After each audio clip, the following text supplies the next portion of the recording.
వనపర్తి జిల్లాలో జేఏసీ తరపున లంబాడ సంఘాల జేఏసీ తరపున మేము ర్యాలీ తీసుకోవాలనే ఉద్దేశంతో మనం ఈరోజు ఇక్కడ తలపెట్టడం జరిగింది. కానీ ప్రభుత్వం నుంచి ఎలాంటి ర్యాలీ అనుమతి లేదని చెప్పేసి ఉదయం నుంచి మనకు ఎక్కడికక్కడ ర్యాలీ లేకుండా చేసిన సంగతి మీ అందరికీ తెలుసులే మిత్రులా.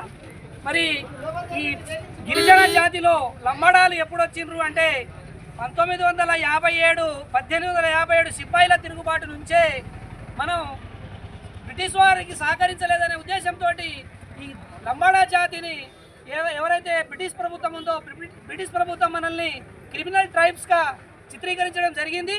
అప్పటి నుంచి మేము గిరిజనులం రా నాయన సోయం బాబురావు, నీవు తెలివి లేక అన్ని పార్టీలో తిరిగి ఎక్కడ ఇచ్చేస్తే మీకు ఎక్కడ పబ్బం ఉంటో అక్కడ ఆ రాజకీయ పార్టీలకు పోయి లేనిపోని రాజ్యాంగంలో ఉన్నటువంటి ఆర్టికల్కి వ్యతిరేకంగా నువ్వు రాజ్యాంగానికి వ్యతిరేకంగా చేసినటువంటి ఈ దుష్టచర్య చాలా హేయం.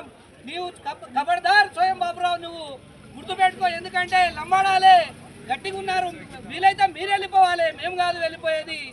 ఇంతకుముందు కూడా మనం 1871 నుంచి కూడా మనం ఈ యొక్క క్రిమినల్ ట్రైబ్స్లో ఉన్నాం. మనం తదుపరి 1956లో చందా అనే చైర్మన్ ద్వారా 33 మంది ఎవరైతే రాజ్యాంగం పట్ల ఉన్నటువంటి ఒక కమిటీని ప్రభుత్వం ఏర్పాటు చేసింది అక్కడ.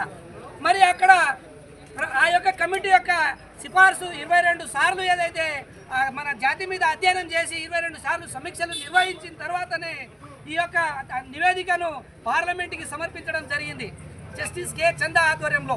మరి ఆ యొక్క రిపోర్టుకు అనుగుణంగానే మన గవర్నమెంట్ ఆ రోజు ఉన్నటువంటి ఇందిరాగాంధీ ప్రభుత్వం ఈ గిరిజనులు వీళ్ళ వేషం భాష వేరు కాబట్టి వాళ్ళని ఖచ్చితంగా ఎస్టీలో కలపాలని చెప్పేసి వాళ్ళు అక్కడ తీర్మానం